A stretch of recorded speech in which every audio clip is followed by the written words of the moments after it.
7 सितंबर 2022 को कांग्रेस के अध्यक्ष राहुल गांधी पार्टी के कैडर और आम जनता को अपने साथ लेकर भारत जोड़ो यात्रा का शुभारंभ करते हैं। वे दक्षिणी सिरे कन्याकुमारी से केंद्र शासित प्रदेश जम्मू और कश्मीर तक 150 दिनों में 3570 किलोमीटर पैदल यात्रा करके एक आंदोलन चलाने लगते हैं। इस आंदोलन का उद्देश्य था भय, कट्टरता, आजीविका विनाश, घृणा, बढ़ती बेरोजगारी के खिलाफ लड़ना। राहुल गांधी अपने इस मकसद में कामयाब हो पाएंगे या नहीं, इसके बारे में हम नहीं जानते, लेकिन आज की इस वीडियो में हम इस बारे में बात करने वाले हैं कि क्या भारत जोड़ो यात्रा कांग्रेस पार्टी को रिवाइव कर सकती है। पॉलिटिकल यात्रा बहुत ही कॉमन है इंडिया में। जब भी इलेक्शन का टाइम सामने आने लगता है तो राजनेता अपने कैडर और वोटर से संबंध अच्छे बनाने के लिए इस तरह की यात्रा करते हैं। इससे लोगों का उन्हें सपोर्ट मिलता है और सभी क्षेत्रों को अच्छी तरह से जानने और लोगों के बीच घुलने का उन्हें मौका मिलता है और वो ये जान पाते हैं कि लोग उनसे क्या एक्सपेक्ट करते हैं, जिससे उनकी पार्टी के इलेक्शन जीतने के चांसेस कई हद तक बढ़ जाते हैं। इस तरह की यात्रा सबसे पहले स्वतंत्र भारत के लिए महात्मा गांधी ने 1930 में लॉन्च किया था, जिसे आज हम दांडी आंदोलन के रूप में जानते हैं। पिछले कई सालों में हमें ऐसी कई यात्रा देखने को मिली हैं, जिनमें से कई यात्रा सफल भी रही, पर कई यात्राएं वोटर पर इतना ज़्यादा इम्पैक्ट ना डाल पाई।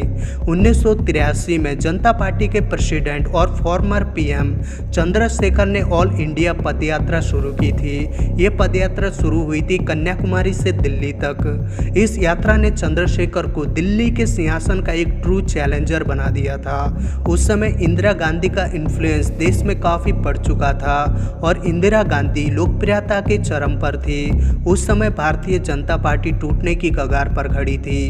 भले ही ये यात्रा काफ़ी हद तक सफल रही, पर 1984 में इंदिरा गांधी की हत्या ने विपक्षी दलों की उम्मीदों पर पानी फेर दिया। साथ ही चंद्रशेखर अपने विपक्षी उम्मीदवार बीपी सिंह से पीछे रह गए। ऐसी यात्राएं राजनेताओं को तत्काल सफलता की ओर तो ले जाते हैं, पर उन्हें लंबे समय तक अच्छे परिणाम देने में विफल हो जाते हैं। यह यात्रा ऐसे समय में हो रही है जब कांग्रेस पार्टी भारतीय राजनीति में अपने अब तक के सबसे बुरे दौर का सामना कर रही है। वर्तमान में कांग्रेस पार्टी सिर्फ राजस्थान और छत्तीसगढ़ इन दो राज्यों में अपने दम पर खड़ी हैं। बाकी लगभग हर राज्य में तीसरे या चौथे स्थान पर पहुंच गई है, जहां पर कभी कांग्रेस पार्टी अपने पीक पर होती थी। साथ ही कांग्रेस पार्टी कई राज्यों में अपने अंदरूनी मामलों से जूझ रही है।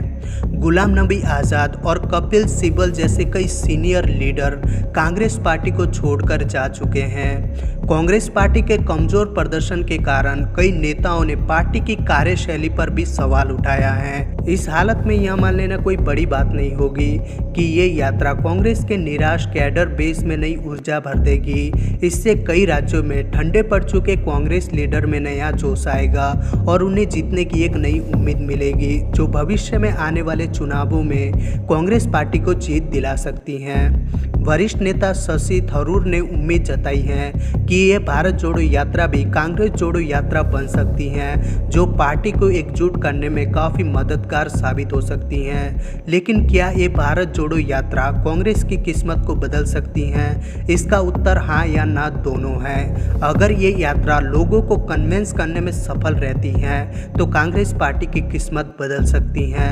फिलहाल देखा जाए तो बीजेपी की पॉपुलैरिटी अपने पीक पर है। ऐसे में अगर कांग्रेस लोगों को कन्विंस करने में असफल रहती है तो कांग्रेस के जीतने के चांसेस बहुत कम हो जाते हैं। हालांकि राजनीति में सफलता की कोई गारंटी नहीं होती।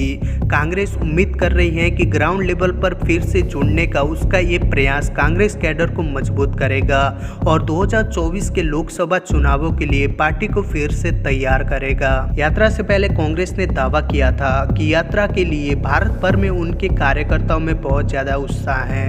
कुछ लोग इस यात्रा को राजनीतिक मास्टर स्ट्रोक के तौर पर देख रहे हैं। कांग्रेस महासचिव जयराम रमेश ने ट्विटर पर कहा, यह भारतीय राजनीति में एक महत्वपूर्ण मोड़ है, यह एक नई शुरुआत है। विशेष रूप से ये यात्रा 6 भाजपा शासित राज्यों को कवर करेगी, जिसमें कर्नाटक, हिमाचल प्रदेश और मध्य प्रदेश शामिल हैं। कांग्रेस का इन तीनों राज्यों में बीजेपी से सीधा मुकाबला होने वाला है।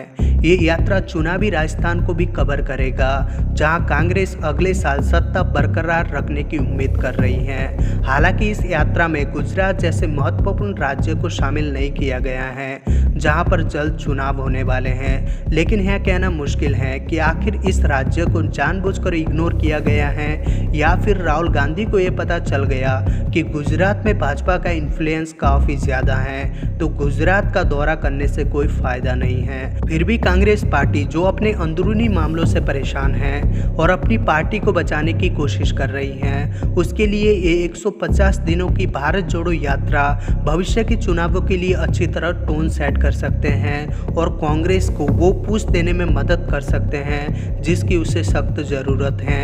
यदि ये यात्रा कारगर साबित नहीं हुई तो कांग्रेस पार्टी पूरी तरह से बिखर जाएगी। आपको क्या लगता है कि मोदी के रहते ये कांग्रेस की भारत जोड़ो यात्रा अपना कमाल दिखा पाएगी या नहीं? अपनी राय हमें कमेंट सेक्शन में ज़रूर बताना। तो मिलते हैं अगले वीडियो में, तब तक के लिए जय हिंद।